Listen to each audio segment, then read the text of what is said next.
Payroll இன் tally.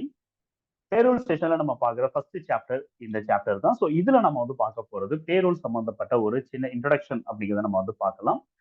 Payroll நம்ம தெரிஞ்சுக்க முன்னாடி பேரோல் அப்படின்னா என்ன, இதுல என்னென்ன மாதிரியான கீ காம்போனன்ட்ஸ் இருக்கு அப்படிங்கிறத பத்தி நம்ம டீட்டெயிலா இந்த செஷன் நம்ம வந்து பார்க்கலாம். ஃபர்ஸ்ட் பேரோல் அப்படின்னா என்ன அப்படின்னு நம்ம வந்து பார்த்தோம் அப்படின்னா சேலரி ப்ராசஸ் அல்லது வேஜஸ் ப்ராசஸ் தான் வந்து பேரோல் ப்ராசஸ் அப்படின்னு நம்ம வந்து சொல்றோம்.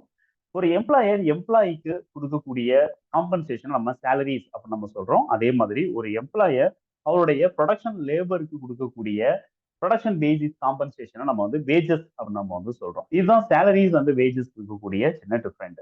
இதுல எந்த மாதிரி சேலரி கால்குலேட் பண்றாங்க, தென் வேஜஸ் எந்த மாதிரியான பேசிஸ்ல கால்குலேட் பண்றாங்க, அதுக்கான கால்குலேஷன் என்ன அப்படிங்கிறத பத்தின ப்ராசஸ் நம்மளுக்கு இந்த பேரோல் ப்ராசஸ்ல கண்டிப்பா வரும். அப்படி வேஜஸ் கொடுக்கும்போதும் சரி, சேலரி கொடுக்கும்போதும் சரி, மொத்தமா வந்து எந்த ஒரு எம்ப்ளாயரும் எம்ப்ளாயிக்கு கொடுக்கறது கிடையாது. அந்த இடத்துல வந்து சடன் டாக்ஸஸ் அப்படிங்கிறது டிடெக்ட் பண்ணி வச்சிருக்காங்க. அதே மாதிரி ஃபியூச்சர் பெனிஃபிட்டுக்காக ஒரு சில ஃபண்ட் அப்படிங்கிறதும் டிடெக்ட் பண்ணி வச்சிருக்காங்க. ஸோ அந்த மாதிரியான ப்ராசஸையும் நம்ம வந்து இந்த இடத்துல டிடெக்ஷன்ஸ் ப்ராசஸ் அப்ப நம்ம வந்து சொல்றோம். ஸோ இப்ப இந்த இடத்துல வந்து நம்ம பார்க்க வேண்டிய கீ காம்போனன்ட்ஸ் அப்படின்னு நம்ம பார்க்கும்போது மேஜரா நம்ம வந்து பார்க்கறது என்ன அப்படின்னா கிராஸ் வேஜஸ் அல்லது கிராஸ் சேலரி எவ்வளவு, தென் டிடக்ஷன்ஸ் போக நெட்டா வந்து எவ்வளவு சேலரி அல்லது வேஜஸ் வந்து எம்ப்ளாய்க்கு கொடுக்குறாரு அப்படிங்கிறத பத்தி நமக்கு தெரிஞ்சுக்கணும். இந்த இடத்துல டிடக்ஷன்ஸ் அப்படி நம்ம வந்து கொடுக்குறாங்க அப்படின்னா என்னென்ன மாதிரியான டிடக்ஷன்ஸ் அப்படிங்கிறது இருக்கும். ஸோ பொதுவா நம்ம வந்து லீவ் எடுத்திருக்காங்க ஒரு எம்ப்ளாயி அப்படின்னு நம்ம பார்த்தோம் அப்படின்னா லீவுக்கான டிடக்ஷன்ஸ் அந்த சேலரி அப்படிங்கிறது கிடைக்காது. இதுவே கேஷுவல் லீவ் எடுத்திருக்காங்க, மெடிக்கல் லீவ் எடுத்திருக்காங்க, ஸோ அவங்களுக்கு அலோவ் பண்ண லீவ் எடுத்திருக்காங்க அப்படிங்கிற பட்சத்துல அந்த லீவ் சேலரியை வந்து டிடெக்ட் பண்றது கிடையாது. ஸோ அது நார்மலா கிராஸ் சேலரியில அவருக்கு கால்குலேட் ஆயிடும். அதர்வைஸ் வந்து என்ன அப்படின்னா லாஸ் ஆஃப் பே பேசிஸ்ல வந்து சேலரி டிடெக்ட் ஆகுது அப்படிங்கிற பட்சத்துல அது நம்ம வந்து ஜென்ரல் டிடெக்ஷன்ஸ் அப்ப நம்ம சொல்றோம். அதே மாதிரி லேட்டா வந்துட்டாங்க அப்படிங்கிற பட்சத்துல டிடெக்ஷன்ஸ் அப்ப நம்ம வந்து சொல்றோம். வேற மாதிரியான ஏதாவது அலவன்சஸ் கொடுக்குறாங்க அப்படிங்கிற பட்சத்துல அதாவது யூனிஃபார்ம் அலவன்சஸ் வந்து டிடெக்ட் பண்றாங்க, கேன்டீன் அலவன்சஸ் வந்து டிடெக்ட் பண்றாங்க அப்படிங்கிற பட்சத்துல ஜென்ரல் டிடெக்ஷன்ஸ் அப்படிங்கிறது இருக்கும். அது மட்டும் இல்லாம ஒரு சில ஆர்கனைசேஷன்ல ஸ்டாச்சுரி பேசிஸ்ல ஒரு சில டிடெக்ஷன்ஸ் அப்படிங்கிறது கண்டிப்பா இருக்கும். இங்க ஸ்டாச்சுரி அப்ப நம்ம வந்து பார்க்கும்போது ஒரு சில சட்டங்கள் வந்து எம்ப்ளாயிக்கு வந்து சப்போர்ட்டிவா இருக்கு. அது எந்தெந்த மாதிரியான சட்டங்கள் வந்து சப்போர்ட்டிவா இருக்கு, அது என்ன மாதிரியான பெனிஃபிட்ஸ் நம்மளுக்கு கொடுக்குது அப்படிங்கிறத பத்தின டிடக்ஷன்ஸ் நம்மளுக்கு கண்டிப்பா நம்ம தெரிஞ்சுக்கணும். அப்படி நம்ம டிடக்ஷன்ஸ் நம்ம வந்து பார்த்தோம் அப்படின்னா அதுல அதிகமான ஆர்கனைசேஷன் நம்ம பார்க்க போறோம் அல்லது கேள்விப்பட்டிருக்கக்கூடிய டிடக்ஷன்ஸ் என்ன அப்படின்னு நம்ம பார்த்தோம் அப்படின்னா எம்ப்ளாயி ப்ராவிடன்ட் ஃபண்ட் டிடக்ஷன்ஸ் அப்படின்னு நம்ம வந்து சொல்றோம். ஸோ இதை வந்து பிஎஃப் அப்படின்னு வந்து ஷார்ட்டா வந்து சொல்லுவாங்க.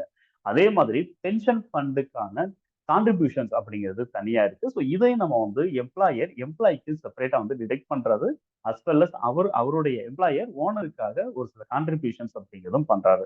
இதுல எவ்வளவு பெர்சன்டேஜ் வந்து சேலரியில வந்து டிடெக்ட் பண்றாங்க, அதுவும் எந்த அமௌண்ட்ல இருந்து அந்த பெர்சன்டேஜ் அப்படிங்கிறது கால்குலேட் பண்றாங்க அப்படிங்கிறது நம்மளுக்கு கண்டிப்பா தெரியணும். அதே மாதிரி எவ்வளவு பெர்சன்டேஜ் வந்து ஓனர் எக்ஸ்ட்ராவா கான்ட்ரிபியூட் பண்றாரு, அதோடைய பெர்சன்டேஜ் என்ன, அதோடைய கால்குலேஷன்ஸ் என்ன அப்படிங்கிறது நம்மளுக்கு டீட்டெயிலா தெரியணும். இந்த டிடெக்ட் பண்ண அண்ட் கான்ட்ரிபியூட் பண்ண provident fund and pension fund எல்லாம் எங்க நம்ம டெபாசிட் பண்றாங்க, அது ஓனர் அவருடைய பிசினஸ் அக்கௌண்ட்லயே டெபாசிட் பண்றாரா இல்ல வேற ஏதாவது ஒரு அக்கௌண்ட்ல கவர்மெண்ட் அக்கௌண்ட்ல டிடெக்ட் பண்றா டெபாசிட் பண்றாரா, நம்ம இந்த ப்ராவிடன்ட் ஃபண்ட் நம்மளுக்கு ஒரு வேலை நம்மளுக்கு தேவைப்படுது அப்படிங்கிற பட்சத்துல நம்ம அதை எப்படி நம்ம வித்ட்ரா பண்ணிக்கிறது, அந்த அமௌண்ட் நம்மளுக்கு எந்த மாதிரி கைக்கு வந்து சேரும் அப்படிங்கிறத பத்தின ஃபுல் டீடைல்ஸ் தான் நம்மளுக்கு கண்டிப்பா தெரியணும்.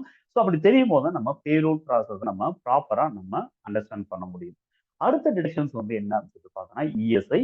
இஎஸ்ஐயோட ஃபுல் ஃபார்ம் நம்ம பார்த்தோம் அப்படின்னா எம்ப்ளாயி ஸ்டேட் இன்சூரன்ஸ் அப்படின்னு நம்ம வந்து சொல்றோம். ஸோ இந்த எம்ப்ளாயி ஸ்டேட் இன்சூரன்ஸ் அப்படிங்கிறது மெடிக்கல் பெனிஃபிட்காக எம்ப்ளாயியோடைய சேலரியில இருந்து சர்டன் பெர்சன்டேஜ் வந்து டிடெக்ட் பண்றாரு. அஸ் வெல் அஸ் எம்ப்ளாயர் அவருடைய ப்ராஃபிட்ல இருந்து சர்டன் அமௌண்ட் வந்து எம்ப்ளாயிக்கு கான்ட்ரிபியூட் பண்றாரு. ஸோ இது வந்து எவ்வளவு பெர்சன்டேஜ் டிடெக்ட் பண்றாங்க எம்ப்ளாயிக்கு கொடுக்க கொடுக்க போற சேலரியில இருந்து அது எவ்வளவு பெர்சன்டேஜ் இருக்கு, தென் எந்த அமௌண்ட் இருந்து அந்த இஎஸ்ஐ கால்குலேட் பண்றாங்க, கால்குலேட் பண்ண அந்த அமௌண்ட்டை எப்படி வந்து பேமெண்ட் பண்றாங்க அப்படிங்கிறத பத்தின ஃபுல் டீடைல்ஸ் நம்மளுக்கு தெரியணும். அதே மாதிரி எம்ப்ளாயர் எவ்வளவு பெர்சன்டேஜ் வந்து எம்ப்ளாயிக்கு கான்ட்ரிபியூட் பண்றாரு, அதோடைய கால்குலேஷன்ஸ் எப்படி, அந்த அமௌண்ட் எப்படி வந்து கவர்மெண்ட்டுக்கு பே பண்றாங்க. ஸோ எந்த அக்கவுண்ட்ல வந்து இந்த அமௌண்ட் அப்படிங்கிறது டெபாசிட் ஆகுது. இன் ஃபியூச்சர்ல நம்மளுக்கு இந்த இஎஸ்ஐ அப்படிங்கிறது நம்மளுக்கு ஒரு ஃபண்ட் மாதிரி அல்லது சேவிங்ஸ் மாதிரி நம்மளுக்கு திரும்ப கிடைக்குமா? இல்ல மெடிக்கல் பெனிஃபிட்டா மட்டும் தான் நம்மளுக்கு இத அவைல் பண்ண முடியுமா? அப்படிங்கிறத பத்தி நம்மளுக்கு கண்டிப்பா நம்மளுக்கு தெரிஞ்சுக்கணும். ஸோ இன்சூரன்ஸ் அப்ப நம்ம எடுத்தாவே கண்டிப்பா மெடிக்கல் பெனிஃபிட்டுக்காக மட்டும் தான் நம்ம எடுத்துக்க முடியும் அப்படிங்கிறது ஜெனரல் ஒப்பீனியன். ஸோ அதே மாதிரி தான் இஎஸ்ஐ அப்படிங்கிறது மெடிக்கல் பெனிஃபிட்டுக்காக மட்டும் நம்ம எடுத்துக்கக்கூடிய ஒரு அமௌண்டா தான் இது சேவ் ஆகுது. ஆனா ப்ராவிடன்ட் ஃபண்ட் அண்ட் பென்ஷன் அப்படிங்கிறது அந்த மாதிரி கிடையாது. அது நம்மளுடைய சேவிங்ஸ் தான் நம்ம வந்து எடுத்துக்க முடியும். அடுத்து நம்ம வந்து கான்ட்ரிபியூட் அதாவது அடுத்து நம்ம தெரிஞ்சுக்க வேண்டிய ஒரு முக்கியமான இன்ஃபர்மேஷன் என்ன அப்படின்னா இன்கம் டேக்ஸ் கால்குலேஷன். ஒரு குறிப்பிட்ட அமௌண்ட்டுக்கு மேல அதிகமா ஒரு எம்ப்ளாயி இன்கம் ஏர்ன் பண்றாரு சேலரி அப்படிங்கிற ஹெட்ல இருந்து அப்படின்னா கண்டிப்பா அந்த இடத்துல இன்கம் டேக்ஸ் அப்படிங்கிறது அந்த எம்ப்ளாயர் அவருடைய சேலரியில இருந்து ப்ராப்பரா டிடெக்ட் பண்ணிடுறாரு. அந்த இன்கம் டேக்ஸ் வந்து என்ன சொல்றாங்கன்னா டிடிஎஸ் அப்படின்னு சொல்லுவாங்க. டாக்ஸ் டிடெக்டட் அட் சோர்ஸ் அப்படின்னு சொல்றாங்க. இந்த டிடிஎஸ் அப்படிங்கிறது டிடெக்ட் பண்றது எப்படி அப்படின்னு சொல்லிட்டு பார்த்தா செக்ஷன் 192ல என்ன மாதிரியான ப்ரொவிஷன் சொல்லப்பட்டிருக்கோ அந்த ப்ரொவிஷன் பேசிஸ் தான் இந்த டிடிஎஸ் அப்படிங்கிறது டிடெக்ட் பண்றாங்க. இப்படி டிடெக்ட் பண்ண டிடிஎஸ் போக மிச்சம் இருக்கக்கூடிய அமௌண்ட் தான் சேலரி அப்படிங்கிறது மாதிரி வருது. அந்த டிடெக்ஷன்ல தான் பிஎஃப் டிடெக்ஷன்ஸ் இருக்கு, இஎஸ்ஐ டிடெக்ஷன்ஸ் அப்படிங்கிறது இருக்கு.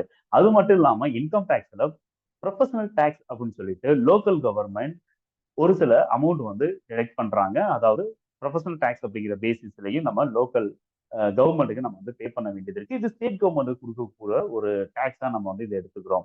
ஸோ அதே மாதிரி நம்ம இன்கம் டேக்ஸ் அப்படிங்கிறத நம்ம பே பண்ணிட்டோம் அப்படின்னா நம்ம கிளைம் பண்ண முடியுமா அப்படின்னு ஒரு கொஸ்டின் இருக்கு. கண்டிப்பா நம்ம கிளைம் பண்ண முடியாது.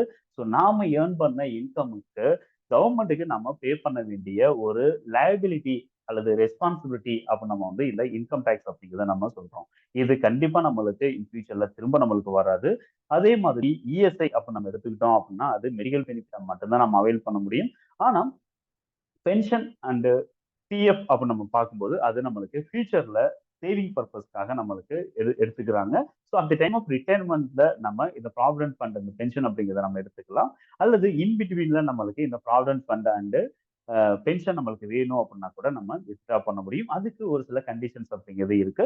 ஸோ அதை பேஸ் பண்ணி நம்ம அமௌண்ட் அப்படிங்கிறத நம்ம எடுத்துக்கலாம். ஸோ நீங்க சேலரி ப்ராசஸ் அல்லது பேரோல் ப்ராசஸ் நீங்க டேலி அப்படிங்கிற சாஃப்ட்வேர் எப்படி அப்ளை பண்றது அப்படின்னு பார்த்தாலும் சரி, அதர்வைஸ் நீங்க வேற ஏதாவது ஒரு பேரோல் சாஃப்ட்வேர் அல்லது ஹெச்ஆர் ப்ராடக்ட்ல நீங்க இதோடைய ப்ராசஸ் எப்படி இருக்கு அப்படின்னு நீங்க வந்து தெரிஞ்சுக்கணும் அப்படின்னாலும் சரி, நீங்க கண்டிப்பா தெரிஞ்சுக்க வேண்டியது என்ன அப்படின்னா பிஎஃப்னா என்ன, பென்ஷன்னா என்ன, இஎஸ்ஐனா என்ன, டிடிஎஸ் அண்டர் செக்ஷன் 192 எப்படி கால்குலேட் பண்ணப்படுது, அதுக்கான பேமெண்ட் ப்ராசஸ் எப்படி, அது மட்டும் இல்லாம ப்ரொஃபஷனல் டேக்ஸ் அப்படின்னா என்ன. ஸோ இந்த மாதிரியான இந்த 5 காம்பனண்ட்டை பத்தி உங்களுக்கு கண்டிப்பா தெரிஞ்சுக்கணும். அப்பதான் பேரோல் சம்பந்தப்பட்ட இன்ஃபர்மேஷனை நீங்க டீட்டெயிலா தெரிஞ்சுக்க முடியும்.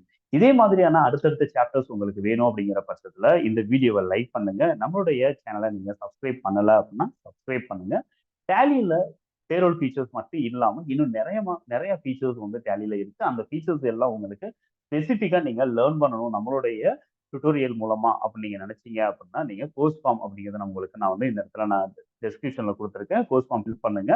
ஸோ உங்களுக்கு கண்டிப்பா ஆன்லைன் செஷன் அப்படிங்கிறத நம்ம கண்டக்ட் பண்ணுவோம். ஸோ அதுல உங்களுக்கு டேலியில இருக்கக்கூடிய ஃபுல் ஃபீச்சர்ஸும் உங்களுக்கு கண்டிப்பா நம்ம கவர் பண்ண முடியும். நீங்களும் ஈஸியா நீங்க லேர்ன் பண்ற மாதிரி இருக்கும்.